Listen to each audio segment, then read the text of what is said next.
अस्सलाम वालेकुम डॉक्टर शहराम, क्या बच्चों को एसी में सुला सकते हैं? वालेकुम सलाम। जी बिल्कुल, बच्चों को एसी में सुला सकते हैं। एसी में सुलाने का बच्चों को कोई नुकसान नहीं होता, लेकिन जो छोटे बच्चे होते हैं उनमें टेम्परेचर रेगुलेशन इस तरह प्रॉपर नहीं होती जिस तरह के बड़े बच्चों में होती है। इसलिए जब भी छोटे बच्चों को एसी में सुलाएं तो 3-4 चीज़ों की प्रिकॉशंस करनी है आपने। एक तो टेम्परेचर जो है एसी का वो ज़्यादा नहीं रखना, बल्कि कम रखना है। 20 टू 22 तक रखें, जो कि नॉर्मल टेम्परेचर वेरिएशन होती है।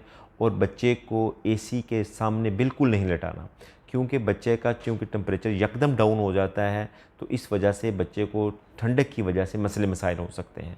तो आपने बच्चे को उससे ज़्यादा दूर लेटाना है और कमरे में हल्का सा अगर फ़ैन चला लें तो उससे ये फ़ायदा होता है कि एक नॉर्मल रेगुलेशन की हवा बच्चे को आराम से मिलती है।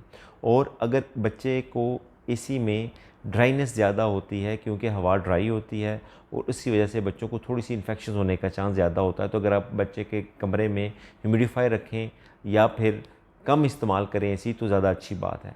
और आपका जो एसी है ना वो वेल मेंटेन्ड होना चाहिए, क्योंकि अगर वेल मेंटेन्ड नहीं होता तो उसमें डस्ट आ सकती है और उसकी वजह से उसमें जरासीम आ सकते हैं, जिसकी वजह से बच्चों को इन्फेक्शन हो जाती है। एसी की वजह से बच्चों को इन्फेक्शन नहीं होती, लेकिन एसी में अगर डस्ट आ जाए या उसके साथ इन्फेक्शंस आ जाएँ, जरासीम आ जाएँ, तो उसकी वजह से बच्चे को इन्फेक्शन हो सकती है। तो इसलिए आपने अपने मेंटेनेंस का ध्यान रखना है और कमरे का टेम्परेचर ज़्यादा कम नहीं रखना। और एक जो इम्पोर्टेंट चीज़ है वो ये है कि जब एसी बंद हो या बच्चे को एक कमरे से दूसरे कमरे में लेके जाना हो तो यकदम टेम्परेचर वेरिएशन नहीं होनी चाहिए। ज़्यादा वेरिएशन से भी बच्चे अनकंफर्टेबल हो जाते हैं। तो इन चीज़ों का ध्यान रखें।